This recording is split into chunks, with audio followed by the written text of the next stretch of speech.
Hello Vatsa party once again welcome back to our YouTube channel study ji classes. तो बच्चों आज के इस नए वीडियो लेक्चर में यहाँ पर बच्चों हम नई बैच की शुरुआत करने वाले हैं, जहाँ पर बच्चों हम बात करने वाले हैं 2024 और 25 के अंदर में क्लास 12 फिजिक्स का जो इम्पोर्टेंट सिलेबस होता है इसी के डिस्कशन के बारे में आज के इस वीडियो लेक्चर में आप सभी लोग को बेहतरीन तरीके से बताने और समझाने वाले हैं। तो अगर बच्चों आप सभी लोग को आज की वीडियो पसंद आती है तो वीडियो को लाइक और चैनल को सब्सक्राइब जरूर करिएगा।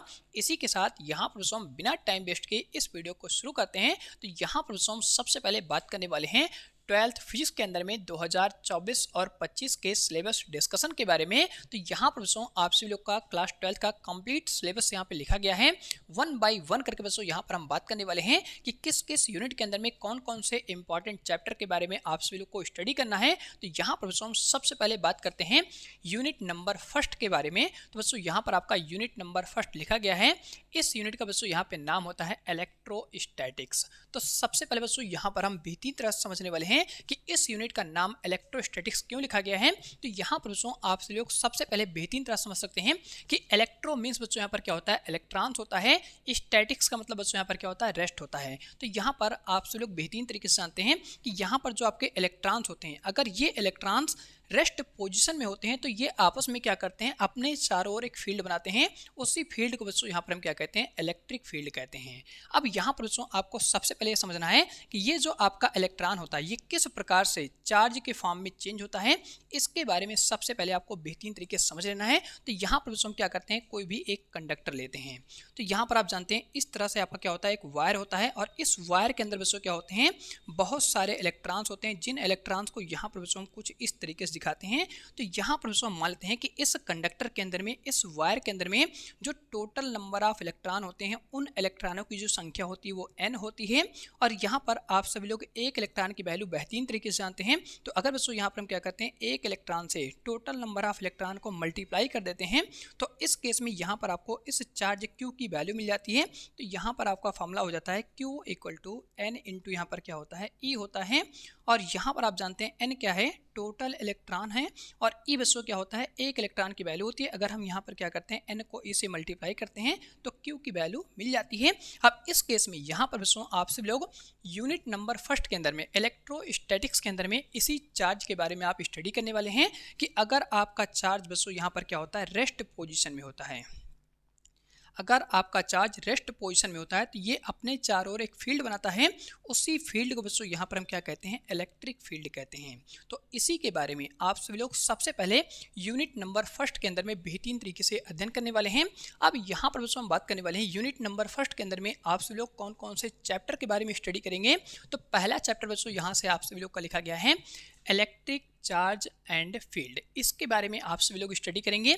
दूसरा चैप्टर इसी के अंदर बच्चों यहाँ पर आप सभी लोग का होता है इलेक्ट्रोस्टैटिक्स पोटेंशियल एंड कैपेसिटेंस, इसके बारे में आप सभी लोग स्टडी करने वाले हैं।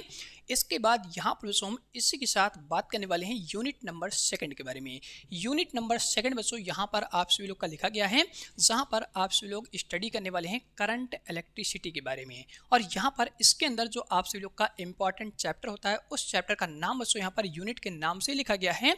तो इस चैप्टर का नाम बच्चों यहाँ पे लिखा गया है करंट इलेक्ट्रिसिटी। अब यहाँ पर बच्चों आप सभी लोग स्टडी करने वाले हैं कि ये जो आपका चार्ज होने वाला है, जिस चार्ज के बारे में बच्चों हम बात कर रहे थे, ये जो आपका चार्ज Q होता है, अब बच्चों यहाँ पर रेस्ट पोजीशन में नहीं रहेगा। ये जो आपका चार्ज होता है जब भी किसी भी कंडक्टर के अंदर चलेगा तो उस केस में बच्चों इसकी जो स्पीड होगी वो फिक्स हो जाएगी। कैसी हो जाएगी, फिक्स हो जाएगी।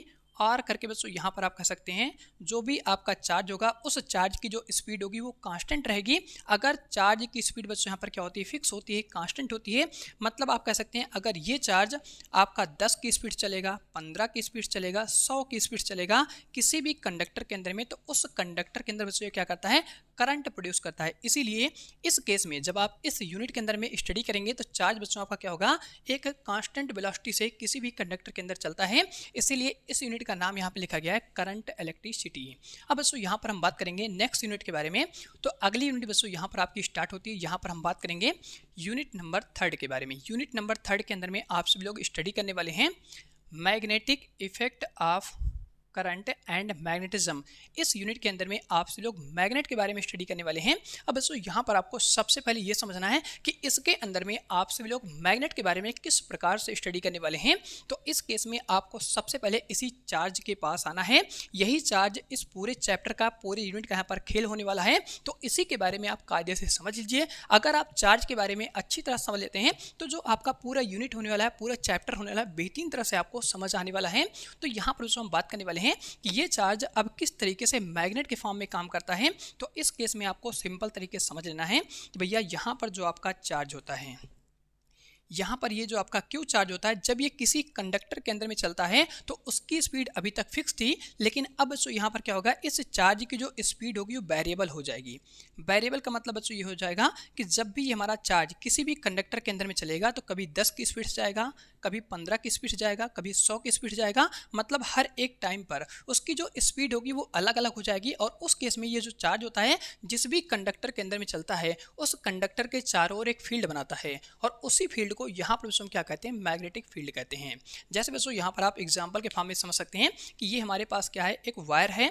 इस वायर के अंदर में इस तरीके से क्या हो रहे हैं, इलेक्ट्रॉन चल रहे हैं। जब इलेक्ट्रॉन चलते हैं तो इनकी स्पीड क्या है, आपस में अलग अलग है। मतलब यहाँ से यहाँ तक 10 की स्पीड चले, यहाँ से यहाँ तक 15, यहाँ से यहाँ तक 20। अपनी स्पीड को बार बार क्या किए, चेंज किए। और इस वजह से क्या हुआ है, इस कंडक्टर के अंदर में जब चार्ज यहाँ पे फ्लो हो रहा था तो इसके चारों ओर एक फील्ड बन गई। इस तरीके से एक फील्ड बन गई। इसी फील्ड को बच्चों यहाँ पर हम क्या कहते हैं, मैग्नेटिक फील्ड कहते हैं। इसीलिए यहाँ पर बच्चों आप सभी लोग नेक्स्ट यूनिट के अंदर में स्टडी करने वाले हैं magnetic effect of current and magnetism. इसके अंदर बच्चों आप सभी लोग दो इंपॉर्टेंट चैप्टर के बारे में स्टडी करेंगे।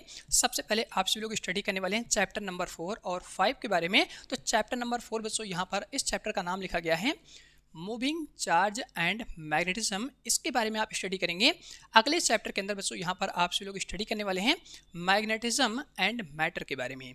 इसके बाद बच्चों यहाँ पर हम बात करेंगे नेक्स्ट यूनिट के बारे में। अगली यूनिट बच्चों यहाँ से आपकी लिखी गई है, जहाँ पर हम बात करने वाले हैं यूनिट नंबर 4 के बारे में। यूनिट नंबर 4 का नाम बच्चों यहाँ पर होता है EMI। इसका फुल फॉर्म होता है इलेक्ट्रोमैग्नेटिक इंडक्शन। और यहाँ पर बच्चों आगे आपका लिखा गया है एंड AC। तो यहाँ पर आप सभी लोग इस यूनिट के अंदर में electromagnetic induction and alternating current, जिसे हम शॉर्टकट में AC कहते हैं, इसके बारे में स्टडी करने वाले हैं। इसके अंदर आप सभी लोग दो इंपॉर्टेंट चैप्टर के बारे में स्टडी करेंगे। पहला चैप्टर आपका होता है चैप्टर नंबर 6। इसके बाद यहाँ पर हम बात करेंगे चैप्टर नंबर 7 के बारे में। चैप्टर नंबर 6 का नाम बच्चों यहाँ से आपका लिखा गया है इलेक्ट्रोमैग्नेटिक इंडक्शन। और जो आपका चैप्टर नंबर 7 होता है इसका नाम बच्चों यहाँ से लिखा गया है अल्टरनेटिंग करंट। तो इन दोनों चैप्टर के बारे में आप सभी लोग इस यूनिट के अंदर में, यूनिट नंबर 4 के अंदर में बेहतरीन तरह से अध्ययन करने वाले हैं। इसके बाद यहाँ पर हम बात करेंगे यूनिट नंबर 5। यूनिट नंबर 5 का नाम यहाँ से लिखा गया है EMW। EMW का बच्चों यहाँ पे फुल फॉर्म होता है इलेक्ट्रोमैग्नेटिक वेव्स। तो यहाँ पर आप सभी लोग इस यूनिट के अंदर में जो इलेक्ट्रिक होता है और यहाँ पर जो मैग्नेटिक होता है, इन दोनों को आपस में कंबाइन करके स्टडी करते हैं।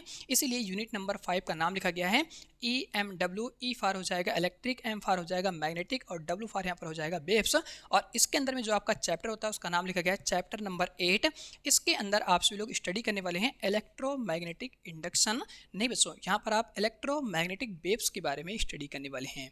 आपको बेहतरीन तरीके से ध्यान रखना है कि इसके अंदर में आप इलेक्ट्रिक और मैग्नेटिक दोनों के साथ एक साथ बच्चों यहाँ पर आप स्टडी करने वाले हैं। इसी के साथ यहाँ पर हम बात करेंगे यूनिट नंबर 6। और यूनिट नंबर 6 के अंदर बच्चों यहाँ पर आप सभी लोग स्टडी करने वाले हैं ऑप्टिक्स के बारे में। और यहाँ पर जो ऑप्टिक्स की शुरुआत होती है वो इलेक्ट्रोमैग्नेटिक वेव्स है। जो आपका यूनिट नंबर 5 है, यहीं से बच्चों क्या होती है, ऑप्टिक्स नामक चैप्टर की शुरुआत होती है। ऑप्टिक्स के अंदर में आप सभी लोग दो इंपॉर्टेंट चैप्टर के बारे में स्टडी करेंगे, चैप्टर नंबर 9 और चैप्टर नंबर 10 के बारे में। चैप्टर नंबर 9 का नाम बच्चों यहाँ से लिखा गया है ray optics and optical instrument. तो इसके अंदर में आप सभी लोग लाइट से रिलेटेड हर एक चैप्टर के बारे में, हर एक कंडीशन के बारे में स्टडी करने वाले हैं। जिसके अंदर बच्चों यहाँ पर आप स्टडी करेंगे रे ऑप्टिक्स के बारे में सबसे पहले। इसके बाद आप सभी लोग स्टडी करेंगे ऑप्टिकल इंस्ट्रूमेंट्स के बारे में। यहाँ पर बच्चों हम बात करेंगे चैप्टर नंबर 10 के अंदर में आप सभी लोग स्टडी करने वाले हैं वेव ऑप्टिक्स के बारे में। यहाँ पर आप सभी लोग जानते हैं वेव ऑप्टिक्स के अंदर में आप सभी लोग हाइगन्स के प्रिंसिपल के बारे में स्टडी करेंगे, इंटरफेरेंस के बारे में स्टडी करेंगे, डिफ्रैक्शन के बारे में स्टडी करेंगे। तो बच्चों ये आपका काफ़ी ज़्यादा इंपॉर्टेंट चैप्टर होने वाला है वेव ऑप्टिक्स।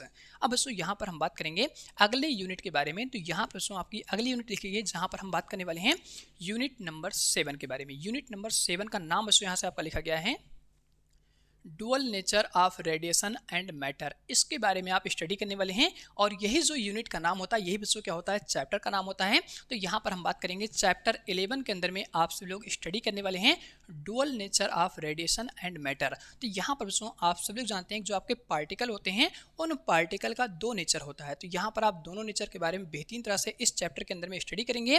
और इसी के अंदर में आप सभी लोग आइंस्टीन के बारे में और यहाँ पर डी ब्रॉगली के हाइपोथेसिस के बारे में बेहतरीन तरह से अध्ययन करने वाले हैं।